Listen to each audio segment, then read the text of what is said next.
It's time to head back to the voicemail of Truth and Reason. This viewer has some ideas of what he wants to see the Browns do in the offseason. Hi, I just wanted to say that I think your show is really great and I watch it often. I just want to talk about the offseason with the Browns and just my opinion on what they need to do. Honestly, the one thing that I think they should do is, number one, rehab Baker.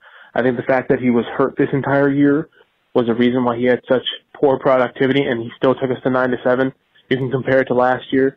I also think that they need to keep David Njoku, and they need to cut Austin Hooper. I think Austin Hooper is a good tight end, but productivity-wise, I think Njoku was far beyond, and Harrison Bryant needs to stay as well.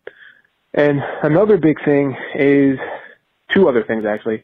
Keep Dearness Johnson. I think having Chubb, Hunt, and Dearness Johnson on the same roster is going to put us over the top and going to set us apart from any other NFL team, and they need to re-sign him. They can get him for a good price now, as opposed to when he goes off and gets a good price from somewhere else.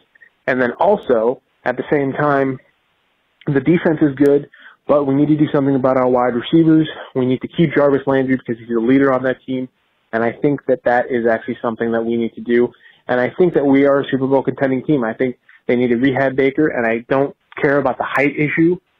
Russell Wilson is 2 inches shorter. Kyler Murray is a lot shorter than him, and they're doing pretty good. So that's just my 2 cents. Okay, and appreciate the voicemail, as we appreciate all the voicemails. Lots to unpack there, Scott. I like the idea about Njoku. I think he is kind of ascending. Jarvis Landry, I think if he's willing to renegotiate, extend and bring down the cap number, yeah, I don't think at $15 million or whatever it is, it's up there.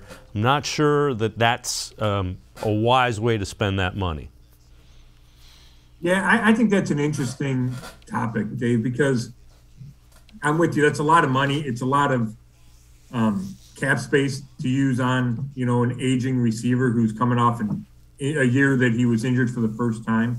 And I'm not sure that Jarvis, wants to be here anymore. Who knows? He didn't talk at the end of the year. We know he's tight with Odell.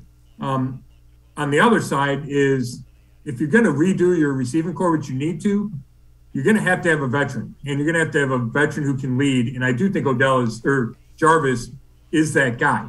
So, can you find somebody to fill that role cheaper? Maybe. Is he going to be as good as Jarvis? I'm not convinced of that. So I don't think it's a slam dunk that he's gone, but I would assume that he is gone.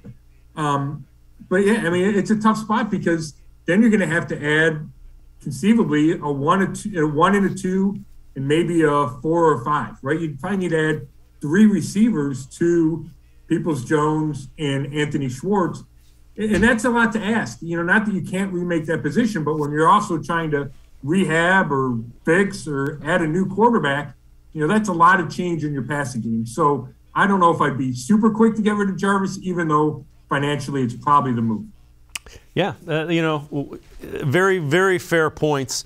And especially the main point is, does Jarvis want to be here? And I think the Browns will probably be very respectful of that, given the way they feel about him.